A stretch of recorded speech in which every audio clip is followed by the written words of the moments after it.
Okay, going back to our local network settings, we've got the DNS settings configured. We also have our users set to 12 for a maximum, and our start IP address range starts from 1.100. You can change this if you want to. It's fine as it is. It's not something you really need to worry about right now, but I'll let you decide if that's something that you want to configure. Looking at advanced routing, there are 3 optional settings on the advanced routing tab. From a security perspective, I would say your best option as a home user is leave the default option selected, and that is NAT. The only reason you would need to change this or use the other 2 options, dynamic routing, RIP, and static routing, is if you had multiple routers and additional subnets on your network. Under administration, this is the final tab in the menu option for connectivity. It has 4 separate options you can modify. These include local management, access, universal plug and play, application layer gateway, and cut-through forwarding. My recommendation for each of these is to select HTTPS under the local management access option and not select the access via wireless. So what you would do is deselect this, select this, and then apply. Also, under the universal plug and play, I recommend you deselect the enabled option and only allow universal plug and play if you require it for a device on your network to get it configured. Chances are you will not need it enabled, and there have been vulnerabilities identified under universal plug and play on other models of Linksys routers with older firmware. This particular model is not listed as vulnerable, but like I said, why enable it if you don't need it? From a security perspective, this is a best practice because the idea is to limit the possible attack vectors a hacker might use to gain access to your network. So we will go ahead and disable that. Click apply. Now I will have to change in a few minutes. The router will catch up and realize that I'm no longer connected using HTTPS, or I'm not connected using HTTPS because the default was HTTP when we first accessed the router. But when that happens, you'll see I'll just have to enter the HTTPS with the IP address, and then we'll continue on. Under the application layer gateway, you see the option to enable SIP, which is Session Initiation Protocol. It's used with some VoIP services. Like the universal plug and play option above, I do not recommend you enable it unless you need it. If you're trying to use a feature on one of your devices that requires voice over internet protocol and it doesn't work, you can enable SIP and see if it clears it up. Otherwise, you'll probably never need it. The final feature under the administration tab is cut-through forwarding. I've read different things on different websites about this feature. It is enabled, not enabled by default on a lot of the routers, and I don't remember, but I ran multiple speed tests with it enabled and disabled. As I mentioned, I've got 200 megabytes per second internet service through Suddenlink. Each time I ran the test with it enabled, I would only get about 88 megabytes download per second and 12 megabytes upload. When I ran the test with it disabled, I was consistently achieving 92 megabytes per second download with 20 megabytes per second upload. I think I'll keep it disabled. This feature is not relevant to security, so it's your call.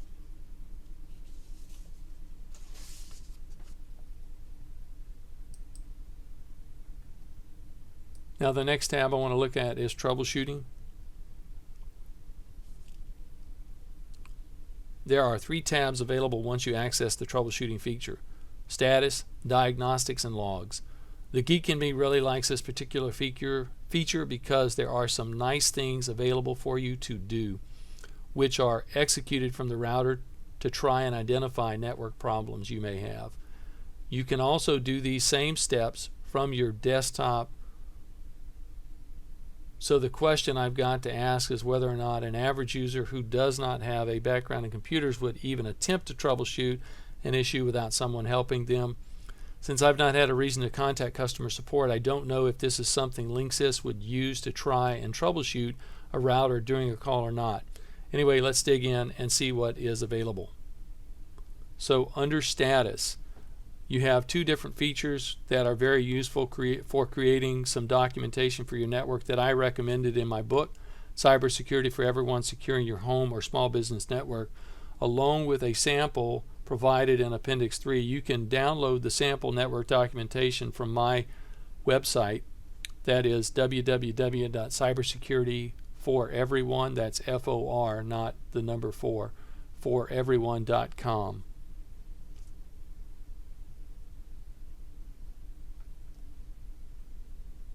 You can use the DHCP table, and it shows you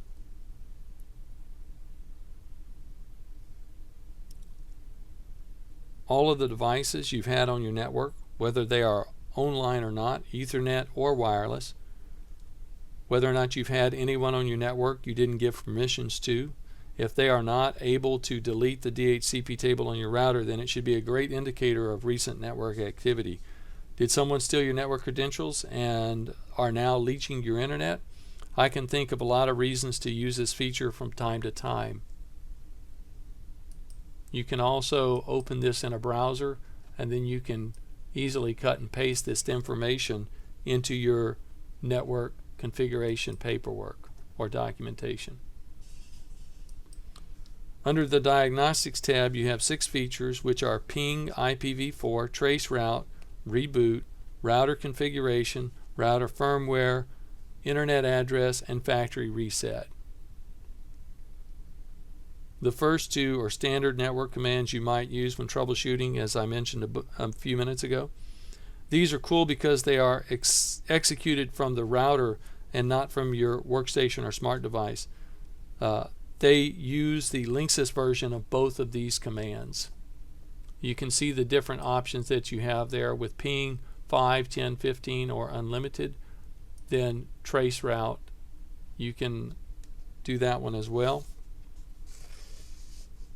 It also works with URLs. If you're having problems getting to a specific URL, just type in the domain name or the full URL. I don't recommend sending unlimited pings to a URL on the internet, or you may have other problems. The other options found on the Diagnostic tab are also useful for different reasons. You can reboot your router if you're having problems. You can back up and restore your router configuration. It's a good idea to do if you want to play around with your settings with reckless abandon just to see what will happen. Restore older firmware, release and renew your router's IP address as seen by the world, and best of all, do a factory reset with the click of one button. So if you don't back up your configuration, at least you can reset your router to factory defaults and start over through the interface. You can also reset your factory defaults by turning your router upside down and depressing the recessed red button on the bottom side of your router and hold it for 15 seconds. Let's look at logs. The final tab under the troubleshooting section is logs, and like the reports above, is really important in helping you troubleshoot problems on your network at a glance. It is not a replacement for tools like Wireshark, but may give you enough information to make you want to dig deeper. The logs are not enabled by default, so if you want to take advantage of the logs, you'll need to enable them. We'll do that now.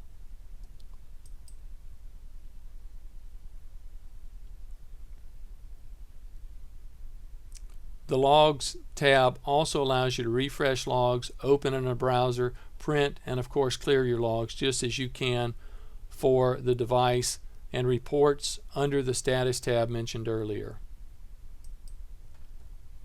There you go. You can see that now since we have it enabled.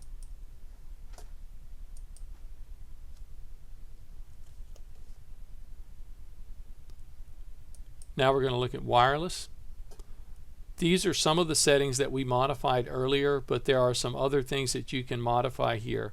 You can modify the security mode on both of your wireless networks. That's the 2.4 and the 5 gigahertz. You see the options that are available to you.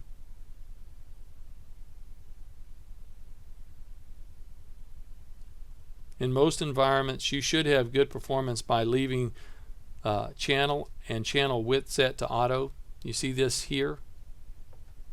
You also see the broadcast modes and the network mode.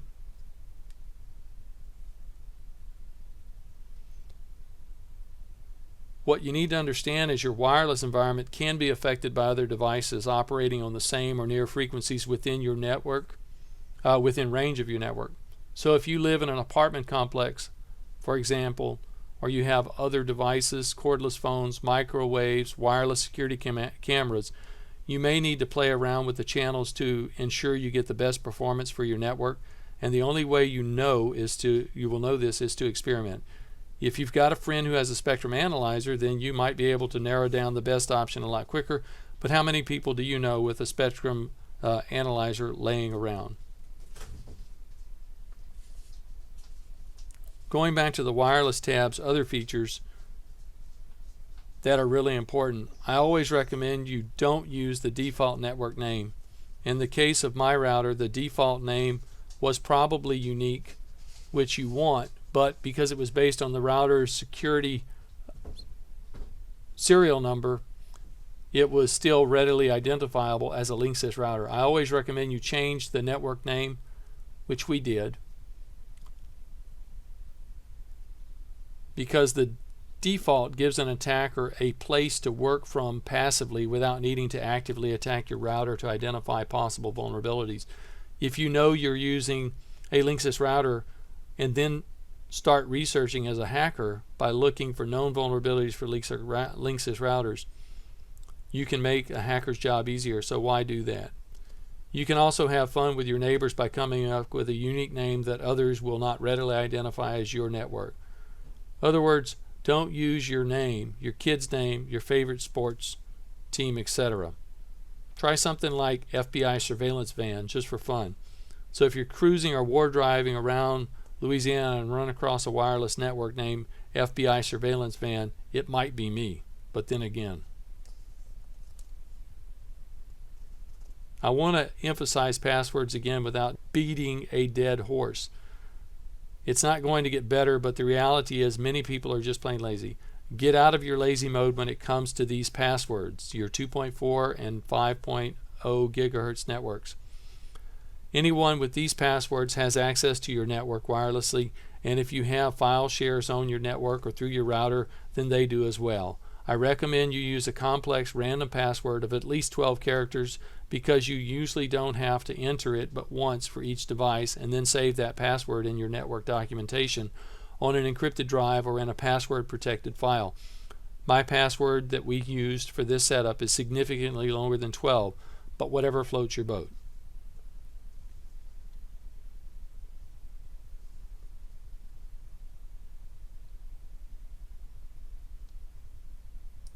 Some of the other features. MAC filtering. This is an excellent feature that can have a positive impact on improving your security. It is not enabled by default, and it requires you to add MAC addresses to a list often known as an access control list. This router gives you two different ways to use MAC filtering, and it really depends on what you are trying to achieve. If you want to have an allow list, then only the MAC addresses you input into the database will be allowed to have access to the internet. If you want to have a deny list, then it will deny all MAC addresses you input into the database from having internet access. All others will have access to the network by default because they are not listed in the deny database. Remember the features we covered above about troubleshooting. This is a quick and easy way to cut and paste MAC addresses into your database and either use them for access or deny. That was the reports that you could output. The next feature is Wi-Fi protected setup. It is enabled by default. I recommend you turn this off because it is vulnerable. It's vulnerable. It is vulnerable. Did I say it was vulnerable? All right, it was implemented poorly for most routers that support it, and you don't need it. If you don't believe me, then maybe you'll believe others. Just do a Google search on WPS vulnerabilities, and you'll be rewarded with more than 664,000 results. Check out, there's an article from Sophos Naked Security about WPS vulnerabilities that would be useful. Just Google Sophos Naked Security WPS vulnerability, and you'll find it. So go ahead and apply that.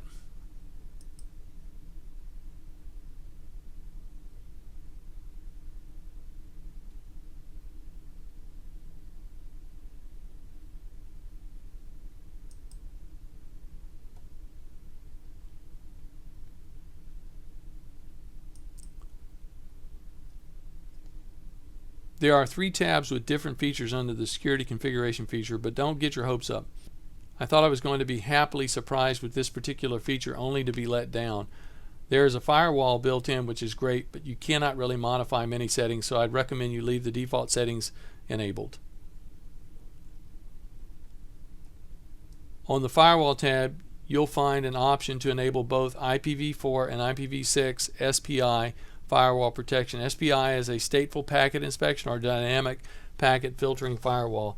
You can also enable or disable VPN pass-through settings for IPsec pass-through, PPTP pass-through, and L2TP pass-through. You'll only need to modify these settings if you're using a VPN to access your home network. There are also features to enable some specific internet filters that include filter anonymous internet requests, filter multicast, filter internet NAT redirection, and filter ident port 113. Last but not least, okay, it may actually be least, you can add some IPv6 port services for your IPv6 SPI filter firewall settings. Modifying IPv6 firewall settings may be beneficial when and if IPv6 is ever fully implemented, and we do not need to have IPv4 enabled for backwards compatibility. So until then, I'm sure it's useful. It's not useful for the average user, and that includes me. The idea behind a DMZ or demilitarized zone is to have devices that are external to your protected network that can also be accessible from the internet. They do not benefit from the router's firewall, so you need to take steps to protect them through a host-based firewall or other means. I have never needed to set up a DMZ, but you may have a reason to do so and can still protect services in your DMZ by following recommended steps for hardening that particular device. These devices could be anything from a security video camera you want to be able to monitor when you're away from home to check on things, or a DVR you've installed on your network so you can watch videos you've recorded while you're away from home. You may also want to have a DMZ if you run your own web server or Exchange server and need users to be able to access these resources from the internet. It is fairly easy to set up using the instructions provided in the user manual, and if you want a better explanation along with tutorials on how to set up a DMZ for almost any consumer router, you should check out the resources on http://setuprouter.com. Under Apps and Gaming, there are 4 different options you can configure under this tab that include Dynamic DNS, DDNS, Single Port Forwarding, Port Range Forwarding, and Port Range Triggering. The first option is very useful if you want to set up IP-based cameras, a web server you operate from home, or even a mail server. If you want to learn more about DDNS, then check out the information from Dyn on the internet. Just Google DYN and DDNS. The other 3 options are all similar in both purpose and configuration with a few differences. Single port forwarding is for cases similar to those mentioned above, yet you only need a specific single port.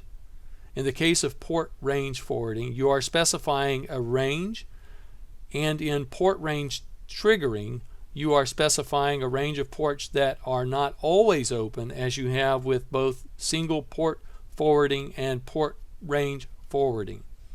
In port range triggering, your designated ports are only opened when the router detects an outgoing packet on the specified ports instead of always being open as you have with port forwarding. So, in summary, the good, the bad, the ugly. For the average home user or your student going off to college, this is a pretty good router for the money that should provide you a few years of good, reliable service. It's easy to set up and has reasonable security out of the box with decent performance. But I was not impressed by their documentation. I found their documentation lacking in details, especially when it comes to configuring some of the more important features that affect your security, where you really find no explanation about the feature other than how to set it up. Lastly, for the ugly, having the ability to attach an external storage device is useful, but I found it did not work as good as it should.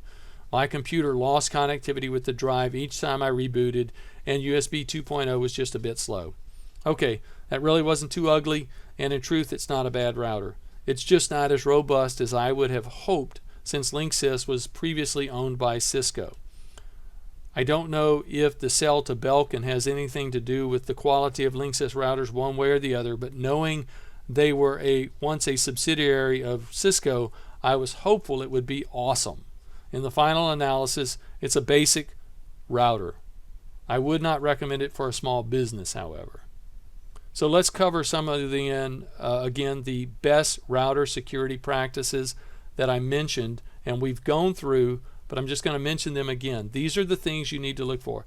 Change the router's default password and make sure it's a good complex password. Change the default admin ID if you can. Unfortunately, with this particular router, you cannot. Ensure you update the router's firmware. Change the default network name for all 3 access modes: Ethernet, Wi-Fi 2.5 GHz, Wi-Fi 5.0 GHz, and have fun with your neighbors. Set up WPA2 Personal and make sure you use a password that is complex. Disable any guest access network when it's not needed. Use parental controls if you want to establish hours of available internet access for specific users. Set up and start using a DNS service like OpenDNS, Norton Connect Safe for Home, Komodo Secure DNS to filter out pornography and other unwanted content. Enable logs so you will have access to reports that will help you troubleshoot problems. Set the maximum number of available IP addresses to the number of devices on your network. Enable MAC filtering to help ensure only those devices you specifically authorize can access your network, or so you can deny your neighbor's kid, or your neighbor for that matter, using your network without your permission. I know some of my friends from the world of cybersecurity will say Macs can be spoofed, and so they can. But why make it easier when you can make it a bit more challenging for someone trying to break in? Unless you administer your router using Wi-Fi connection, disable access via wireless under local management access. Disable universal plug and play. Ensure Wi-Fi protected access is disabled. Ensure your router is enabled, your router firewall, Ensure your firewall is enabled. Disable VPN pass-through unless you are in fact using a VPN to access your home network. And then learn more about the differences between DMZ, DDNS, single port forwarding, port range forwarding, and port range triggering before you settle on one method over the other. Read your documentation for the service or device you are setting up to use one of these features, and see if there are any security best practices. Then take the most prudent steps to be as secure as possible when using any of these. Disable cut-through forwarding. This is really just a performance best practice. Leave MTU set to auto, and leave the following settings under wireless set to auto: network mode, channel, and channel width. That's it. If you have any questions, you can reach me through my website at www.cybersecurityforeveryone.com. I'd be interested in hearing from you. I hope you found this video interesting and useful. Stay safe out there and have fun.